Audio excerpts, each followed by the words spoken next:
예전에 시골 할아버지 할머니들이 출연해서 멀리 떨어져 사는 자녀들에게 이제 영상 편지를 띄우고 또 스피드 퀴즈 아시죠? 낱말이 딱 써져 있으면 그것을 이제 설명해주고 맞추는 그런 텔레비전 프로그램이 있었습니다. 스피드 퀴즈에 한 할아버지에게 천생연분이라고 하는 단어가 제시되었습니다. 그것을 이제 할머니에게 설명을 해야 되지요. 할아버지는 자신만만하게 웃으면서 표정을 지으면서 여보, 당신과 나 사이, 이렇게 이제 짧게 질문을 했어요. 그러자 그 할머니가 뭐라고 대답했을까요? 왼수. 아니, 그냥 거기에 있는 모든 관객들이 다 웃었어요. 다 웃었는데 할아버지가 아이 참 이 사람아, 그거 말고 그 두 글자 말고 네 글자 있잖아, 네 글자. 그랬더니 할머니가 뭐라 그래요? 평생 왼수.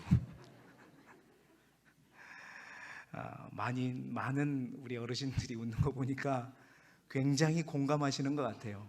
보니까 저희 아내가 가장 크게 웃는 것 같습니다. 5월 가정의 달을 맞이해서 꽃보다 아름다움이라는 주제로 우리의 가정 속에 있는 아름다움의 요소들을 계속해서 찾아보고 나누고 있습니다. 첫 번째 기억나세요?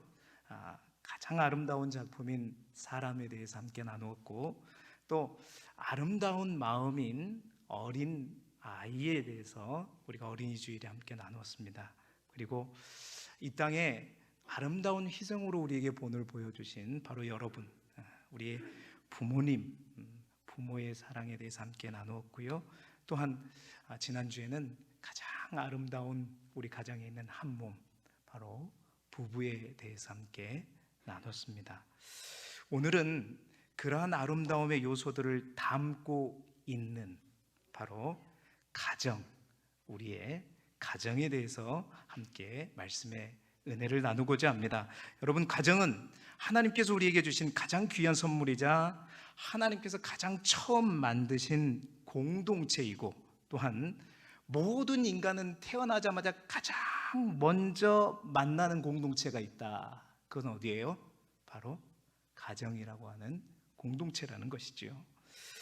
항상 제가 얘기하지만 하나님께서 성경을 통해서 직접 만드신 두 공동체가 있다고 말씀드렸죠. 구약에서는 하나님께서 가정을 만드셨고, 또한 하나님의 의도에서 신약에 의해서는 하나님께서 교회라고 하는 공동체를 세우셨죠.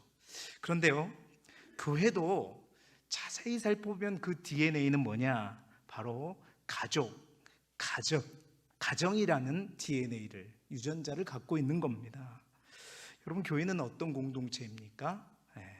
하나님의 가족이요, 믿음의 가족이요, 영적인 가족이 바로 교회라고 하는 공동체이지요.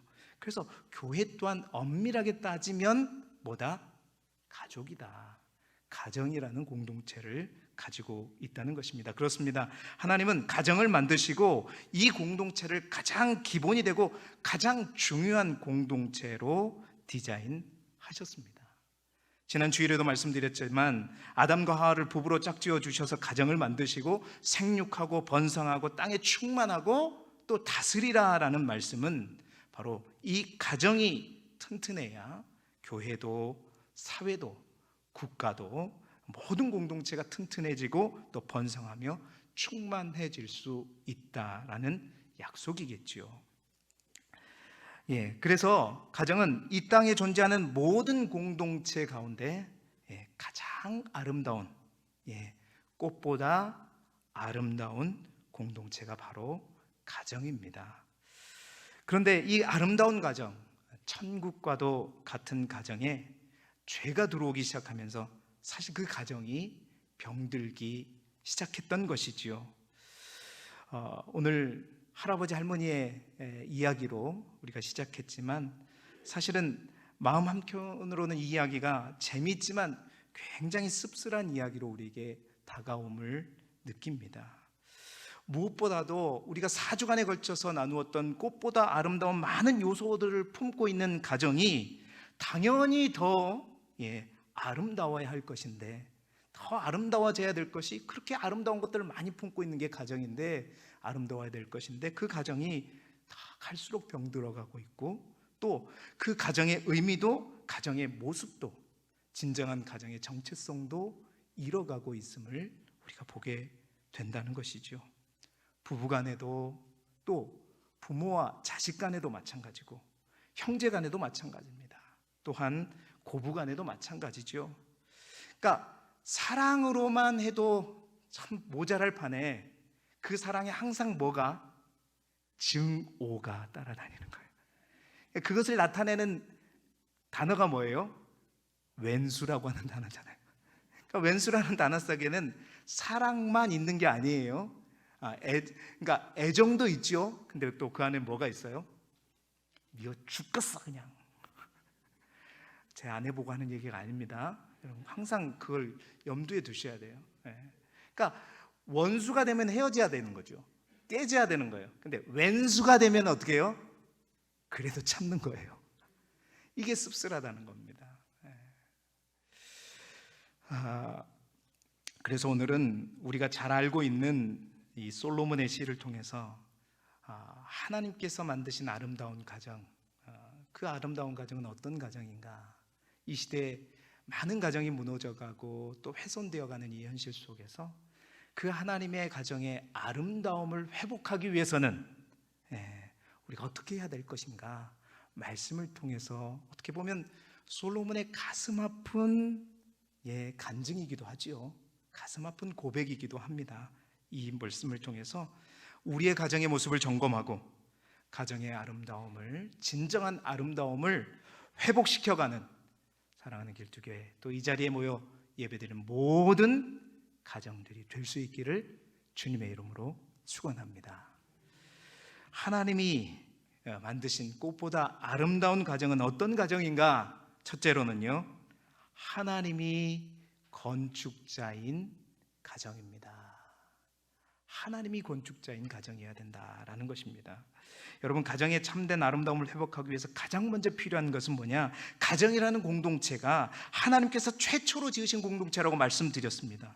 그 가정이라고 하는 집을 누가 짓느냐, 누가 가정의 건축자가 되느냐의 문제가 가장 먼저 되는 문제라는 겁니다. 이 말은 우리가 살아가면서 우리의 마음대로 부수고, 우리의 마음대로 고치고, 우리의 마음대로 깨트리고, 우리의 마음대로 증축하고 확장시킨 모든 집의 모습들, 가정의 모습들, 그것을 원상복귀하는 거예요. 그러니까 누가 건축자가 되셔서, 하나님께서 건축자가 되셔서 다시 우리의 가정을 리모델링, 오늘 영어가 이렇게 안 되죠. 재건축하는 거, 여러분, 그것이 가장 먼저 필요하다라는 것입니다. 여러분, 솔로몬은 여러분이 잘 아시듯이 18만 3,300명의 일꾼을 데리고 13년 동안 세상에서 가장 좋은 집, 자신의 왕궁을 지었던 사람입니다. 뿐만 아니라 7년 동안 가장 아름다운 성전, 솔로몬의 성전이죠. 그 7년 동안 성전을 지으면서 20년 동안 사실은요, 건축에 올인했던 왕이 누구냐면 바로 솔로몬이었습니다. 말 그대로 오늘날로 치자면 건축에 있어서는 전문가인 거죠. 집을 짓는 거에 대해서는 대가라는 뜻입니다.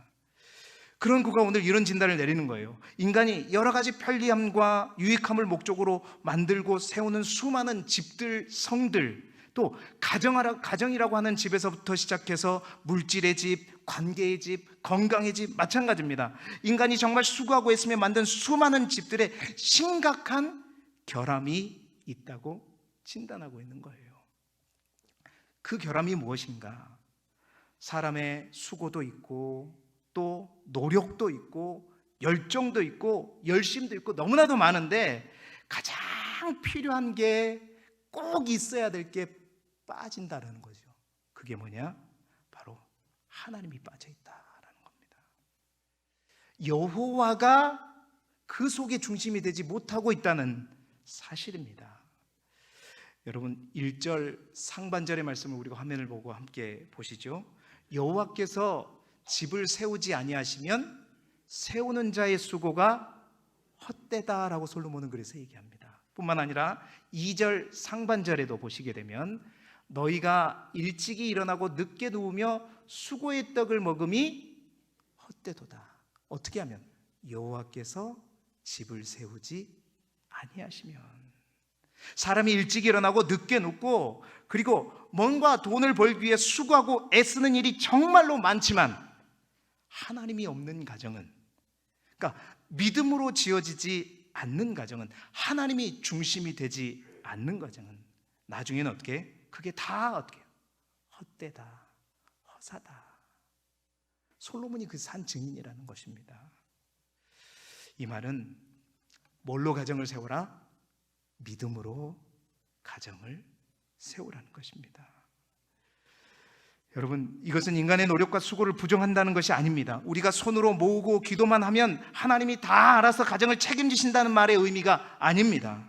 물론 수고의 대가를 치러야 합니다. 우리는 땀을 흘린 만큼 얻는 것이 분명히 있지요. 그리고 맞습니다. 세상을 사랑하는 기본적인 삶의 태도는 성실함이 맞습니다. 최선을 다해야 되죠. 할 수 있는 한 우리가 가진 열심과 열정과 노력으로 가정을 세워가야 합니다. 그런데 오늘 솔로몬이 그의 인생의 경험을 통해서 확실하게 우리에게 말하는 것은 그렇습니다. 가족들이 함께 수고와 노력을 하지만 그 노력과 수고에 분명한 한계가 있다는 것입니다.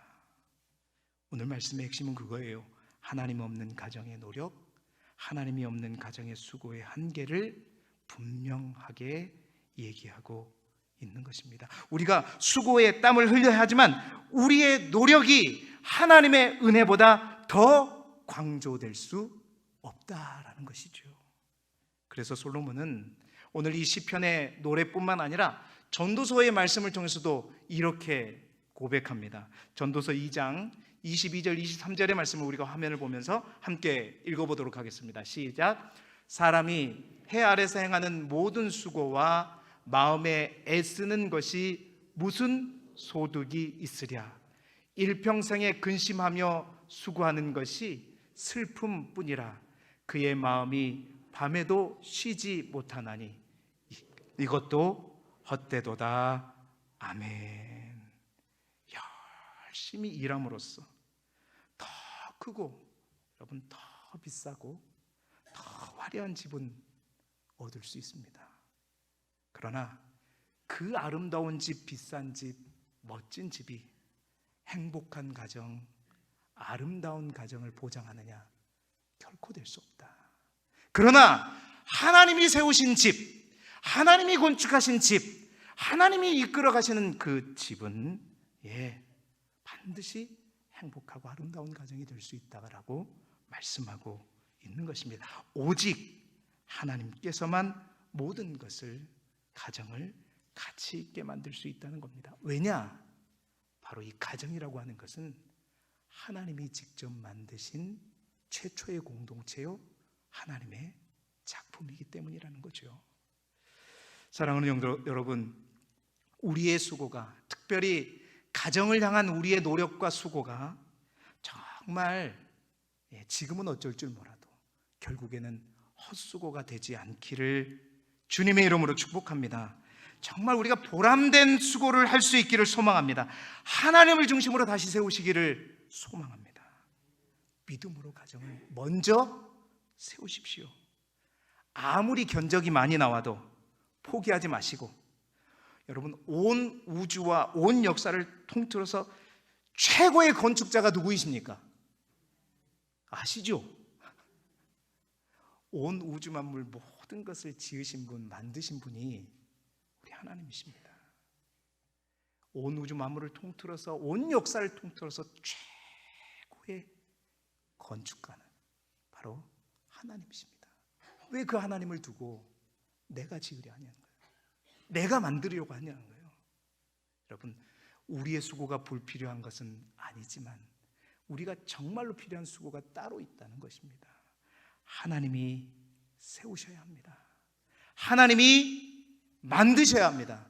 그러므로 여러분, 하나님께 정말로 우리가 물어야 되겠죠. 하나님께 견적을 의뢰해야 됩니다. 요즘 말로 말하면 하나님 중심으로 가정을 세우기 위해 다시 재건축하기에 하나님, 제가 내려놓아야 할 것은 무엇입니까 도대체?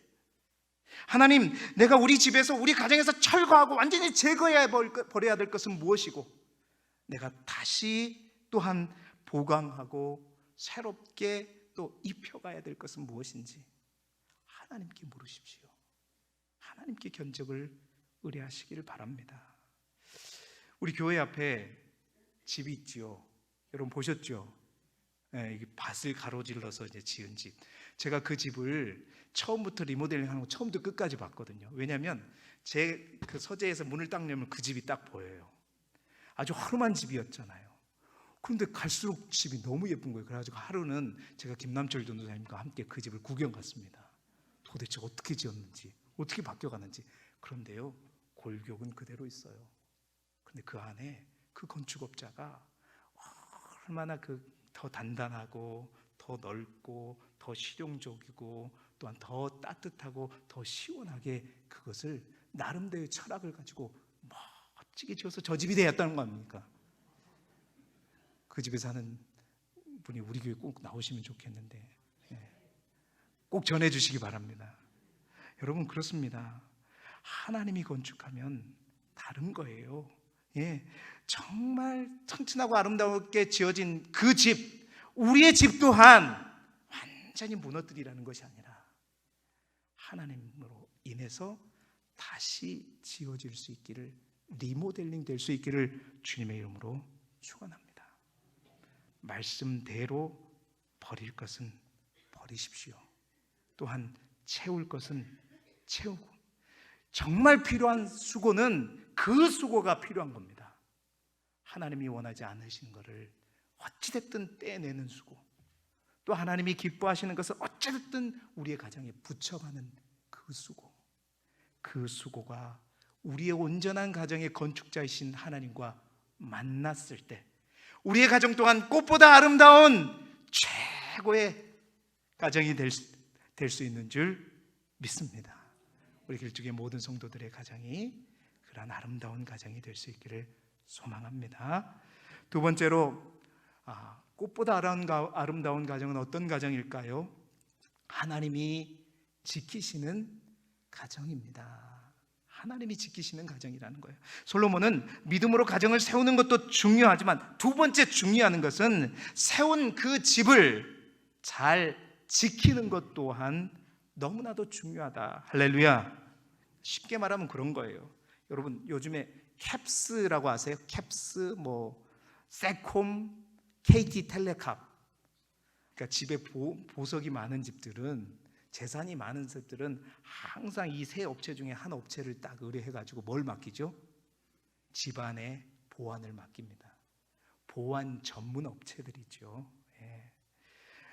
하나님의 가정, 하나님의 세우신 그 가정, 하나님의 이름으로 건축자이신 하나님이 세우시는 것도 중요하지만 그 가정을 제대로 지키는 것이 중요하다. 그 가정을 제대로 지키기 위해서는 다른 어떤 세상의 보안업체가 아니라 누가 그 가정을 지켜주셔야 된다는 거죠? 바로 하나님께서 지킴이가 되어 주셔야 된다는 것입니다. 그래서 1절 하반절에 말씀을 우리 함께 볼까요? 함께 읽어보겠습니다. 시작. 여호와께서 성을 지키지 아니하시면 파수꾼의 깨어 있음이 헛되도다. 아멘.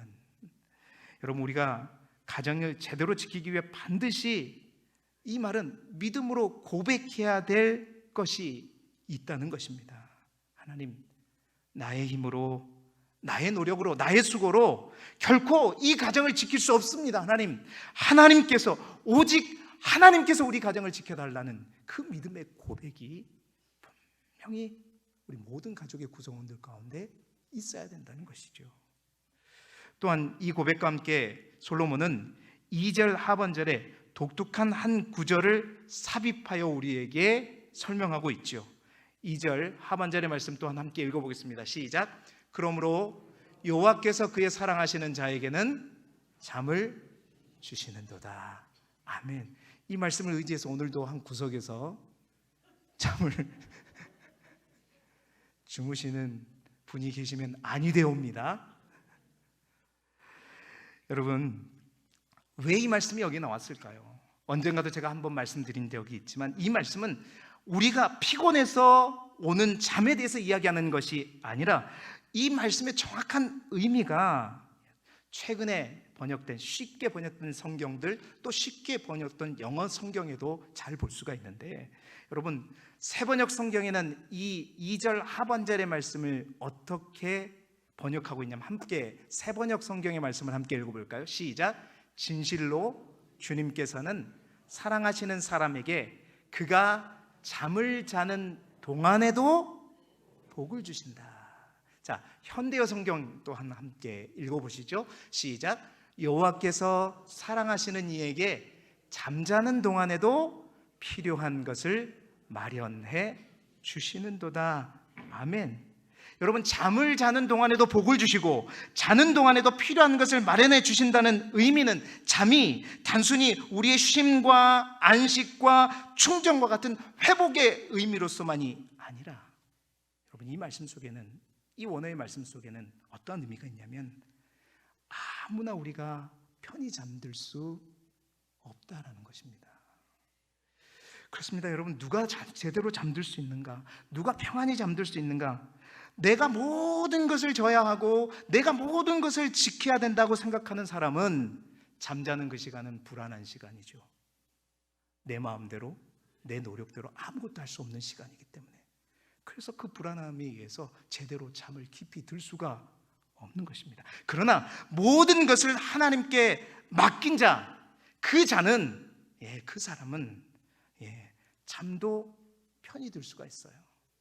왜? 바로 그 잠자는 그 시간에 내가 할 수 없는 일을 누가? 하나님이 대신 해주시고, 또 내가 이룰 수 없는 일을 자고 있다가 깨어나 보면 하나님께서 이루어지는 놀라운 역사, 그 필요를 채워주는 역사가 잠을 통해서도 이루어질 수 있다라는 그 사실을 믿음으로 고백하기 때문인 겁니다. 그래서 믿음으로 잠자는 자, 이 잠은, 오늘 성경에서 말하는 이 잠은 믿음의 증표로서의 잠인 것이고, 바로 하나님께서 사랑하시는 자에게 주시는 선물로서의 잠을 의미하는 것입니다. 그래서 예수님도 말씀하시죠. 마태복음 11장 28절에 수고하고 무거운 짐진 자들아 다 어디로 오라? 내게로 오라. 내가 너희를 쉬게 하리라. 참된 쉼과 안식은 내가 홀로 지고 있는 무거운 짐을 가지고 누구에게? 바로 우리 주님에게 온 자만이 온전히 쉴 수 있고 안식할 수 있다는 것입니다. 또한 예수님은 마태복음 6장 35절에 이렇게 말씀하시죠. 함께 읽어보겠습니다. 시작. 그러므로 내일 일을 위하여 염려하지 말라. 내일 일은 내일이 염려할 것이요 한날의 괴로움은 그 날로 족하니라. 아멘. 내일 일은 누가 걱정한다고요? 누가 걱정해요?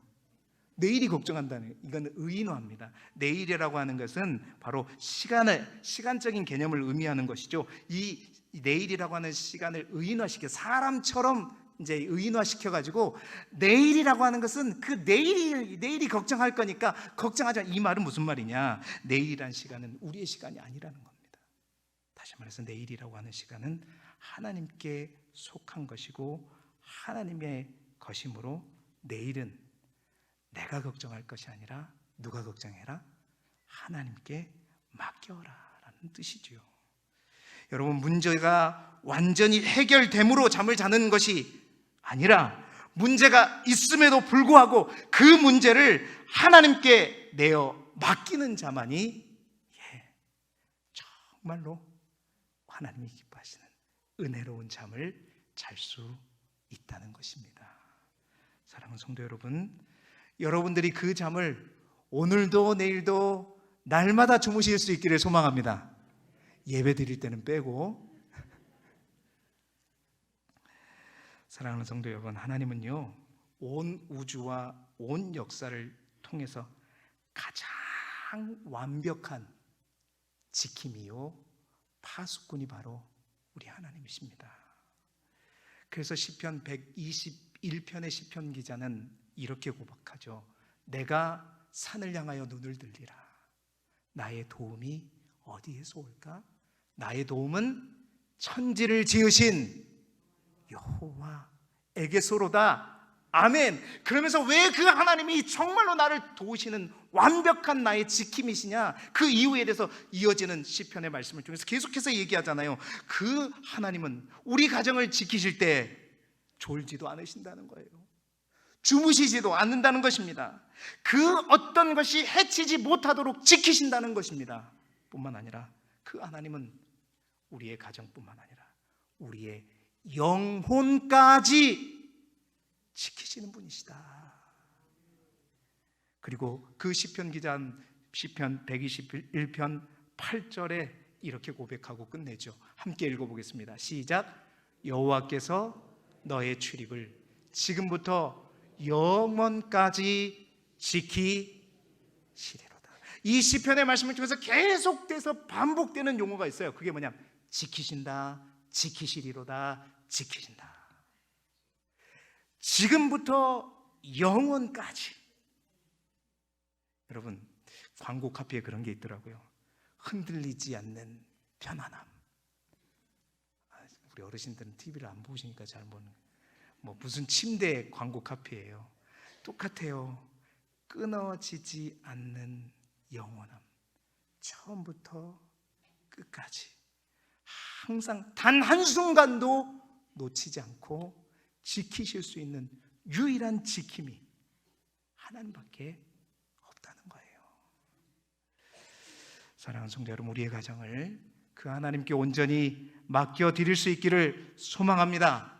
그래서 여러분의 가정이 안전한 가정, 주께서 사랑하시는 가정, 지상 최대의 안전과 여유와 쉼이 있는 정말로 꽃보다 아름다운 믿음의 가정, 화목한 가정, 평안한 가정이 될 수 있기를 그리스도 예수 이름으로 축원합니다. 세 번째로, 꽃보다 아름다운 가정은 어떤 가정인가? 바로 하나님이 자녀의 보호자인 가정이다라는 것입니다. 여러분, 마지막으로 꽃보다 아름다운 가정은 하나님께서 그 가정의 자녀 양육의 보호자가 되어주시는 것입니다. 이 말은 가정의 아름다움을 회복하기 위해 자녀를 하나님의 선물로 알고 잘 하나님 안에서 양육하는 것을 말하는 거예요. 우리 3절의 말씀을 보게 되면 뭐라고 얘기하고 있어요? 함께 읽어보겠습니다. 시작. 보라, 자식들은 여호와의 기업이요 태의 열매는 그의 상급이로다. 자식들은 여호와의 기업이라는 겁니다. 나의 기업이 아니라는 겁니다. 나의 소유가 아니라는 것이죠. 여러분, 이 말을 쉽게 번역하면 자식은 하나님께서 우리에게 주신 유산이요 그 태의 열매는 하나님이 주신 상급이다라는 뜻입니다. 유산은 뭡니까? 부모가 자신에게 값을 받지 않고 그냥 주는 것입니다. 인간의 노력으로 얻는 것이 아니라는 말이죠. 하나님의 선물이라는 것이고, 그리고 하나님께서 주신 보상이요 상급이라는 거예요. 그렇습니다. 여러분, 사람의 태를 열고 닫음은 모든 것이 다 하나님의 손에 달려있는 줄 믿습니다. 자녀는요, 사람의 힘으로만 출산되는 것이 아니라 천하보다 귀한 생명이 탄생하기까지는 하나님의 특별한 사랑과 섭리가 반드시 있어야 된다라는 것이죠. 하나님이 자녀를 허락하지 아니하시면 아무도 그 자녀를 얻을 수 없습니다. 여러분, 성경의 여인 중에 사라, 리브가, 한나, 정말 하나님께서 하나님께 귀하게 쓰임받는 여인들의 대부분이 하나님의 주권과 허락하심 가운데 자녀를 얻은 그러한 여인들이었다라는 것을 우리는 성경은 분명히 우리에게 말하고 있는 것이죠. 그렇습니다. 그래서 아름다운 가정은 그 가정의 아름다운 선물이요 유산인, 하나님의 유산이요 기업인 그 자녀를 제대로 키우는 것이죠. 부모의 마음대로, 부모의 뜻대로 키우는 것이 아니라, 부모가 보호자가 아니라 하나님께서 보호자가 되시도록 키우는 거예요. 하나님께서 보호자가 되도록 하신다라는 이 말의 뜻은 어떤 말이냐? 쉽게 말하면 그런 거예요. 첫 번째는 그런 겁니다. 먼저는 그 자녀를 정말 감사함으로 키우는 겁니다. 그러므로 부모들은 자녀를 주신 하나님께 감사하면서 살아야 된다는 것이죠. 값을 먹여 놓을 수 없을 정도로 값진 보물인 자녀를 그 하나님의 선물로 알고 항상 기억하면서 키워가는 것, 또한 하나님의 뜻대로 키워가는 것을 의미합니다. 여러분, 하나님의 뜻대로 키워가기 위해서 반드시 해야 되는 거, 기도하면서 키워야 된다는 것이죠.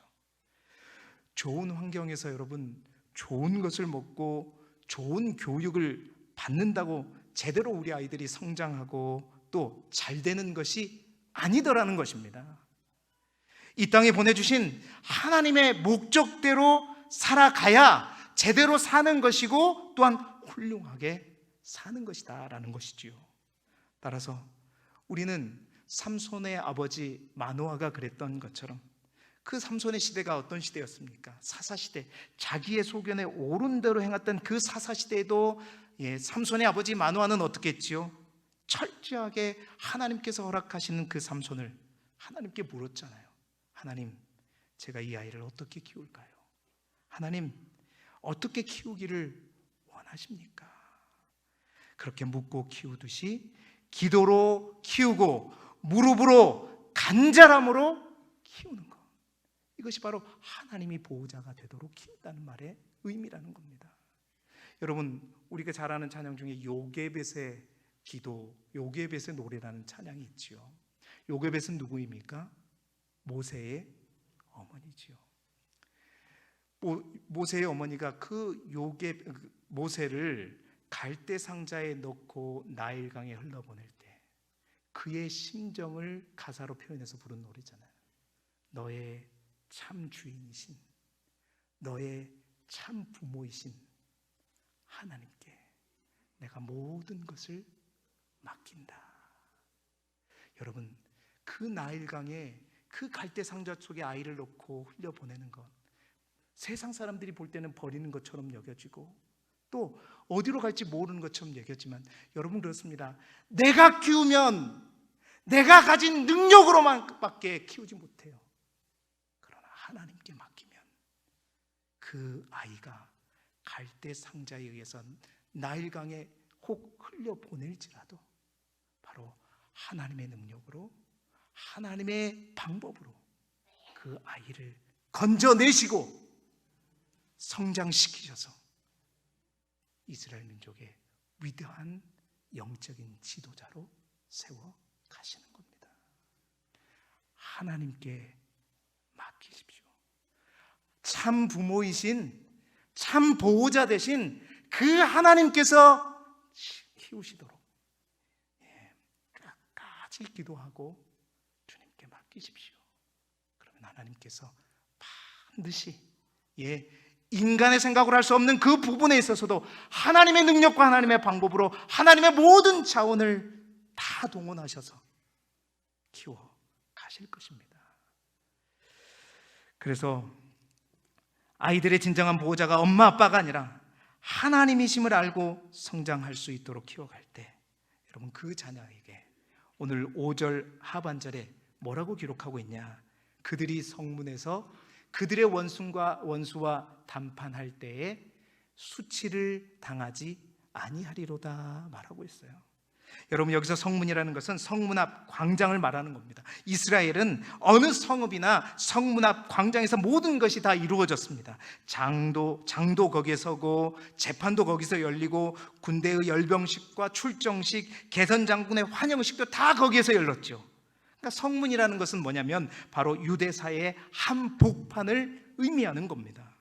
그 성문에서 원수 앞에 수치를 당하지 않는다라는 말은 사회생활 속에서 누구보다도 성공적인 훌륭한 사람으로, 아름다운 사람으로 성장하도록 하나님께서 책임지시겠다고 하는 약속의 말씀인 것입니다. 사랑하는 성도 여러분, 하나님께서 사랑하는 우리의 자녀들의 보호자가 되실 수 있도록 참 부모 되신 하나님께 날마다 기도함으로, 또한 감사함으로, 끝까지 책임짐으로 하나님께 맡기시는 저와 여러분이 되시기를 주님의 이름으로 축원합니다. 사랑하는 성도님, 이제 말씀을 마치겠는데요, 우리의 가정에, 여러분의 가정에 진정한 건축자는 누구입니까? 여러분입니까? 하나님이십니까? 우리의 가정의 진정한 지킴이는 누구입니까? 돈입니까? 권력입니까? 여러분입니까? 아니면 하나님입니까? 우리의 가정의 자녀들의 진정한 보호자는 누구입니까? 그런 것 같습니다. 매일 아침 여러분, 우리가 운동한다고 다 건강한 것 같지는 않아요. 새벽부터 늦은 밤까지 밭에서 논에서 일한다고 우리가 다 잘 사는 건 또 아닌 것 같습니다. 자녀들이 호의호식하고 비싼 학원에 다닌다고 다 훌륭한 사람이 되는 것도 아니지요. 손이 트도록 그물을 올린다고 물고기가 다 잡히는 것도 아니다는 겁니다. 이것은 무슨 말이냐? 하나님이 빠져있고 하나님 안에서 되지 않고 있다면 어떠한 열심도, 어떠한 열정도, 어떠한 자녀 사랑도 오히려 그 가정을 멍들게 하고 아프게 하고 병들게 하는 헛된 수고가 될 수 있다는 것입니다. 꽃보다 아름다운 가정을 회복시키는 것은, 그래서 그렇습니다, 가정의 소유권을 바로 하나님께로 원상복귀시키는 것이다, 이전하는 것이다. 우리 장로님도 오늘 기도했어요. 우리의 호주 되시는 하나님, 하나님의 창조 원리대로 가정의 주인을 온전히 바꾸는 것이죠. 솔로몬이 자신의 실패를 통해서 우리에게 가르쳐준 이 세 가지를 반드시 기억하시고 여러분의 가정을 하나님께서 사랑하시는 가정으로 세우고 지키시고 또 확장시켜 나아가는 꽃보다 더욱더 아름다운 믿음의 가정들이 되시기를 그리스도 예수 이름으로 축원합니다.